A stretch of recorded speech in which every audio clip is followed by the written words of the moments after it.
దాదాపు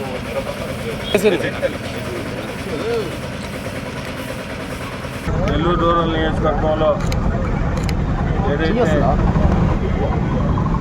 105 శంకుస్థాపనలతో ప్రారంభించామో మొత్తం 303 శంకుస్థాపనలు.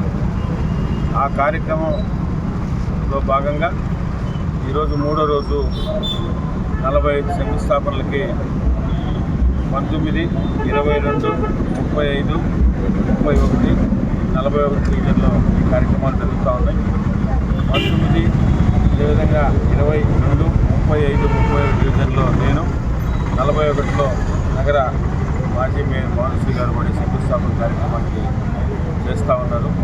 ఈ శంకుస్థాపనలన్నీ కూడా కూటమి నాయకులు, తెలుగుదేశం పార్టీ నాయకులు, కార్పొరేటర్లు, అధ్యక్షులు, ఇన్ఛార్జీలు, అదేవిధంగా జనసేన నాయకులు, బీజేపీ నాయకుల సమక్షంలో ఎక్కడికక్కడ స్థానిక ప్రజల చేత ఈ కార్యక్రమాన్ని చేస్తూ ఉన్నాం.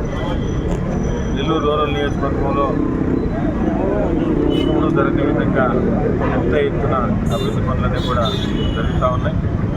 ఇంత పెద్ద ఎత్తున నెల్లూరు రూరల్ నియోజకవర్గానికి అభివృద్ధి తోడ్పడుతున్న గౌరవ ముఖ్యమంత్రి చంద్రబాబు నాయుడు గారికి, ఉప ముఖ్యమంత్రి పవన్ కళ్యాణ్ గారికి, యువనేత నారా లోకేష్ గారికి, అదేవిధంగా మంత్రివర్యులు నారాయణ గారికి, అధికారులందరూ కూడా పేరు పేరున ప్రత్యేకంగా ధన్యవాదాలు తెలియజేస్తూ ఈ కార్యక్రమం అభివృద్ధి అనేది నిరంతరాయంగా జరుగుతుంది, ఈ రోజులో ఆగేది కాదు. కూటమి ప్రభుత్వం వచ్చిన తర్వాత నెల్లూరు రూరల్ నియోజకవర్గంలో ఎప్పుడూ లేని విధంగా ఈ 9 నెలల కాలంలోనే 191 కోట్ల రూపాయలతో అభివృద్ధి పనులు, వివిధ రకాల అభివృద్ధి పనులన్నీ కూడా జరుగుతూ ఉన్నాయి. మీరందరూ కూడా ప్రతిరోజు కూడా చూస్తున్నారు.